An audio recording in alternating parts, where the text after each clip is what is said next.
All right, good afternoon. I was about to say happy Friday, but we still have one more day to go. Sorry. After we're done, we will be joined by our friends Maximo Torero, Chief Economist at the Food and Agricultural Organization, and Arif Hussein, Chief Economist at the World Food Program. And they are bringing with them a third person, and that is Victor Arguello, the Director of Child Nutrition and Development at UNICEF. They will all brief you about the global report on Food Crises 2024. Our Secretary General is on his way back to New York. He was in China earlier today, where he spoke at the Forum on China-Africa Cooperation. He said that many African countries are mired in debt and struggling to invest in sustainable development. Many have no access to effective debt relief, scarce resources, and clearly insufficient concessional funding, he said, in a situation that is unsustainable and a recipe for social unrest.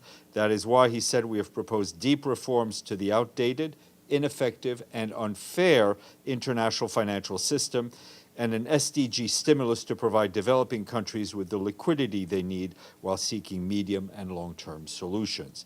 Mr. Guterres added that the China-Africa partnership can drive renewable energy revolution and can be a catalyst for key transition on food system and digital connectivity. Before leaving Beijing, the Secretary General met with President Xi. The Secretary General recognized China's valuable contributions to the United Nations and congratulated President Xi on the organization of the 2024 Summit for the Forum on China-Africa Cooperation. He and President Xi discussed topics of mutual interest, including the Summit of the Future. The Secretary General expressed his readiness to strengthen cooperation with China in all three pillars of the United Nations work. Turning to Gaza, our colleague Sigrid Kaag, who you know is the Senior Humanitarian Reconstruction Coordinator for Gaza, visited the Gaza Strip earlier today to see firsthand the polio vaccination efforts that are taking place as we speak. Ms. Kaag visited the training center at Khan Yunis, where the UNRWA has rebuilt a logistics base, and a Japanese health clinic where UNRWA is administering polio vaccinations. The polio vaccination campaign just began today in South Gaza. As we told you yesterday, the first phase in central Gaza had been completed, with 187,000 children under the age of 10 having been vaccinated, well over the target of 156,000. Meanwhile, in Gaza, our colleagues at the Office for the Coordination of Humanitarian Affairs say that despite the challenges we face, the UN and other humanitarian organizations continue to do everything possible to provide life-saving aids to Palestinians. Our humanitarian partners say that between 19 August and the end of the month, 450,000 cooked meals prepared in 130 kitchens were provided daily to families across the Strip. However, despite this progress, it bears repeating that the humanitarian situation in Gaza remains beyond catastrophic, and we still do not have all the conditions necessary to support people near the scale that they actually need. The cooked meals provided represent a 35% decrease compared to the 700,000 meals provided at more than 200 kitchens in July. This is in part attributed to the multiple evacuation orders that were issued by the Israeli security forces, with at least 70 kitchens forced to either suspend cooked meals provision or relocate. Similarly, our partners tell us that more than 1 million people did not receive any food rations in August in southern and central Gaza through humanitarian means. Partners lack sufficient food stocks to meet requirements for the second consecutive month and will only be able to provide one food parcel to families in central and southern Gaza during the September distribution cycle. Ongoing hostilities, insecurity, damaged roads, and the breakdown of law and order and access to limitations have resulted in critical shortages of aid, commodities to sustain operations, increasing the risk of spoilage, infestation of food and supplies due to the high temperatures. I wanted to also flag that Commissioner General Philippe Lazzarini said today in a social media post that 11 months into the war, international media crews are still banned from entering Gaza to report on the humanitarian impact. Turning to the West Bank, our OCHA colleagues report that Israeli forces continue to utilize lethal warlike tactics, including airstrikes in Jenin, in Tubas, and Tulkarem. Today, this has resulted in additional fatalities and injuries, and more roads and infrastructures have been destroyed or damaged. Medical facilities have been virtually besieged for over a week now, with heavy restrictions imposed on the movement of ambulances and medical staff. OCHA also warns that it's deepening humanitarian needs of the people as well as insecurity, and raises concerns over excessive use of force. Back here this morning in the Security Council, members heard from Abdeji Ebo, the Deputy High Representative for Humanitarian and Disarmament Affairs. He briefed the Council on the implementation of Resolution 2118, which was, as you all know, regards the elimination of chemical weapons program of the Syrian Arab Republic. He said that an assessment team will be deployed to Syria to conduct the 28th round of consultations in mid-September 2024, and called upon the Syrian government to cooperate with the organization for the prohibition of chemical weapons. Mr. Ebo also spoke about the results of the last round of the consultations undertaken in May. Turning to Ukraine, our colleagues from the Office of the Coordination of Humanitarian Affairs tell us that yesterday an interagency convoy delivered 3 trucks of humanitarian assistance to a community in the Kherson region. There's still nearly 2,000 people living in that community, Berislav, including more than 70 children and 90 people with limited mobility. Despite constant shelling, they've not evacuated the area, which has no electricity, which has no gas, and which has no water, all due to damaged infrastructure. Our humanitarian colleagues noted that this was the 9th such convoy to reach frontline communities in Kherson this year. Aid workers delivered a portable power station, hygiene items, bedding, blankets, and warm clothing. We've also received reports today that nearly 30 civilian casualties caused by hostilities in the Donetsk region and in the Sumy region, homes, stores, agricultural assets, gas and electricity infrastructure were reportedly damaged. The Ukrainian government tells us they've launched a mandatory evacuation of children and their caregivers from another 40 towns and villages around Donetsk region. Turning to the Central African Republic, in a joint press conference with the government, our peacekeeping mission highlighted significant developments in the country to restore or extend the state administrative and civil authority with support from UN peacekeepers. These efforts have led to the improvement in the day-to-day lives of people, including better access to healthcare, justice, and other essential items.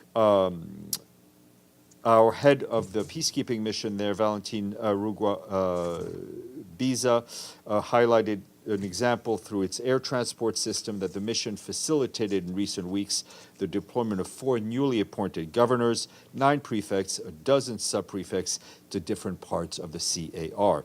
They're working out of buildings constructed or rehabilitated by the UN peacekeeping mission, which also equipped to better deliver essential services to the civilian population. UN peacekeepers also repaired over 2,000 kilometers of roads, fixed or rebuilt 131 bridges, or rehabilitated, developed 37 airstrips in the last 2 years. This, as you can imagine, is helping with the movement of goods, the movements of people, as well as the deployment of national defense and security forces. Moving to Yemen, where there's been severe flooding and violent windstorms, which have compacted the well-known humanitarian crisis in that country and left thousands of internally displaced persons and host communities in even worse situation and in need of dire assistance across multiple areas, including in Sana'a, Ib, Taiz, and Marib regions. In response to this, the International Organization for Migration has teams on the ground working to deliver immediate relief to thousands of the impacted families. The IOM is targeting over 350,000 men, women, and children with shelter, non-food items, water, sanitation, hygiene intervention kits, and more. IOM has also launched a $13.3 million appeal for this work. The storms that have struck Yemen as it grapples with a cholera outbreak and increased food insecurity. With further severe weather expected in the coming weeks and funding constraints, IOM is urgently calling on the international community to support its appeal to continue providing aid to those who need it. Weather events are also impacting a lot of communities in South Sudan. Our peacekeeping mission is telling us that they continue to assist the government and the communities in the wake of severe flooding in South Sudan. For example, in Pibor, which is located near the border of Ethiopia, peacekeepers are constructing barriers to protect essential infrastructure like hospitals and government offices and warehouses, humanitarian warehouses. And recently, the force commander for the mission, General Subramanian, visited Greater Pibor and Akobo and also closed where he engaged with local authorities and our fellow peacekeepers and others. And just to say on weather, the World Meteorological Organization says a vicious cycle of climate change, wildfires, and air pollution is having a spiraling negative impact on human health, ecosystem, and agriculture. This year's edition includes special focus on wildfires and also looks at global and regional concentration of particulate matter pollution that it has harmful effect on crops. The report states that wildfires over North America last year caused exceptionally high particulate matter emissions compared with the previous 20-year reference period. The report is online. And just to note that, as you know, every day in this room, we spend a lot of time talking about big picture issues relating to peace and security around the world. But today I want to take a moment to mention the tragic death of one individual, which illustrates a much bigger problem that is all too often ignored. Earlier today in Kenya, Olympic athlete Rebecca Cheptegei, a 33-year-old Ugandan marathon runner, died in hospital. Her death comes days after she was reportedly set alight by her boyfriend. Every 11 minutes on average, a woman or a girl is killed by an intimate partner or a family member somewhere in the world. That's according to figures released by our colleagues at UN Women and the UN Office of Drugs and Crime. We, of course, think that the true number is much higher. So if this briefing lasts half an hour, on average, 3 women have become victims of femicide while we are talking. Today, we join the UN Population Fund and UN Women in strongly condemning her violent murder. Gender-based violence is one of the most prevalent human rights violations in the world and should be treated as such. As the Secretary General once said, we live in a male-dominated culture that leaves women vulnerable by denying them equality and dignity and rights. We all pay the price. Our societies are less peaceful, our economies less prosperous, and our world less just. But a different world is possible. And today is the International Day of Charity. Charity spreads the message of humanity, mainly in conflict situation, which is needed nowadays more than ever. And just a reminder that the date of 5 September was chosen to commemorate the anniversary of the passing away of Mother Teresa, who was awarded the Nobel Peace Prize in 1979. Lastly, we will finish on a quiz because we have one more member state, and that member state is the 7th largest country in Africa. It gained its independence in 1975 from the home country of our current Secretary General. Angola. You guys are really, looks like Friday. We thank our friends in Luanda. We are now up to 130. Edie.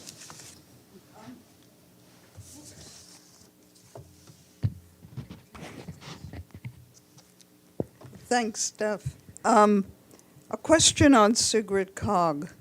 There seems to be some question about whether her reporting mandate or her own personal mandate is set to expire. Can you tell us